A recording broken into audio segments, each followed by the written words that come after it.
આજે જોઈ લો, મારું ફાર્મ બનીને રેડી થઈ ગયું. મેં બહુ મહેનત કરી. કઈ રીતે બનાવ્યું ચાલો તમને આખી વાત કહું. વિવાહમાં હું મફતનું ખાવા લાગ્યો અને લોકોને જોયું તો એ પણ ભાળો કેટલા બધા પપડી પડીને ખાવા લાગ્યા. સોરાની સાથે ક્રિકેટ રમવા લાગ્યો. રોજ રોજ ક્રિકેટ રમવાનો મજા આવતેલો. પણ ફેર બી તમે જોઈ લો, નોતરાવાળા બહુ પજવતેલા એટલે રોકડા ગણી ગણીને હાલવા પડતેલા. હું એકલો નહીં હાલતેલો, ગામમાં બધા હાલતેલા એટલે કોઈ ટેન્શન નહીં આવતેલું. પણ ફેર ભાળી તે બીજાનું પણ ઘડાતેલું, એની પણ ધાર વિધિ થાતેલી. કેમ કે એને પણ આપણે નોતરું મેળવાનું હતું. મફતની થમ્સઅપ પી અને ફરી હું ચાલવા લાગ્યો તો મેં વિચાર્યું બધા નોતરું મેલે એમ હું નોતરું મેલી, બધા કામે જતા રહે, હું ઘેર બટો હા ને કમાય. પછી મેં મારા મનમાં એક આઈડિયા દોડાવી. પણ એના પહેલાં હું ભાળવાઈ ગયો. ઓ તારી, આ તો બહુ નાસી રહ્યો લે. આ તો નાસ્તો કામી નાહી જાય. આપણે ઘેર બટો કંઈક ધંધો કરવો પડે.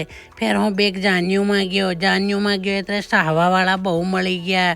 સાહવાવાળા ફોટા પડાવે અને લાડો લાડી માટે અહીંયા બટ્ટો છે. અને આપણે પણ એક દિવસ મમેરિયા થઈ ગયા અને મમેરું કરી નાખ્યું. પણ ફરી વિચાર આવ્યો હવે કામ ધંધો કરવો પડશે. ફરી મેં કીધું કે ફાર્મ બનાવવું જ છે. ફરી મેં મુર્ગા ફાર્મનું કામ ચાલુ કરી નાખ્યું. કેમ કે કામે જઈને આપણથી આવું દેવું ના ધોવાય એટલે આપણે ઘેર મહેનત કરવી પડે. ઘેર મહેનત કરી અને આપણે ઘરે બેઠું પૈસા કમાવાની મેં આઈડિયા દોડાવી તો મને એક આઈડિયા આવી. ફરી મેં મારું પેટ માપ્યું કે વળંબામાં છે કે નહીં. આ તો લે બહુ આઉટ વળંબો જાય છે, પેટ મોટું છે, ચાલો વાંધો નહીં.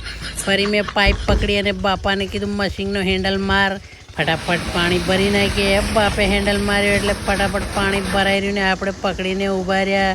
ફરી આપણું કામ ભણતા ભણતા આટલું થઈ ગયું અને સિમેન્ટની બોરી લેવા જવું પડશે. શેટીને લઈને આવતા આવતા તો આપણી કમરની બેન્ટ વાગી ગઈ લ્યા.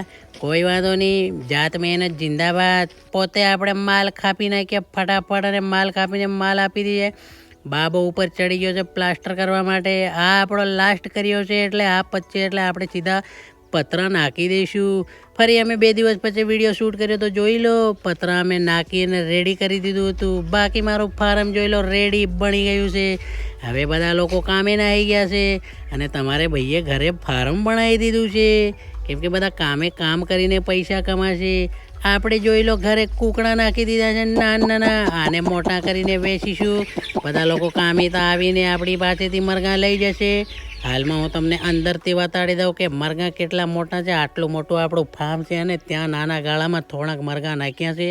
હજી આપણે બીજા 1200-1500 નાખવાના છે. આ છે આપણી જોડે ફિલહાલ 200 પક્ષી. જોઈ લો ભાઈ કેટલા શાનદાર મરઘા છે, બોલાવતાની સાથે આવી ગયા છે. તો ભાઈ કામવાળા જેટલા ભાઈઓ તમને આવતા આવતા મોટા થઈ જશે અને આપણે વેચી નાખીશું. ફરી મળીશું કાલે નેક્સ્ટ વ્લોગમાં. Thank you.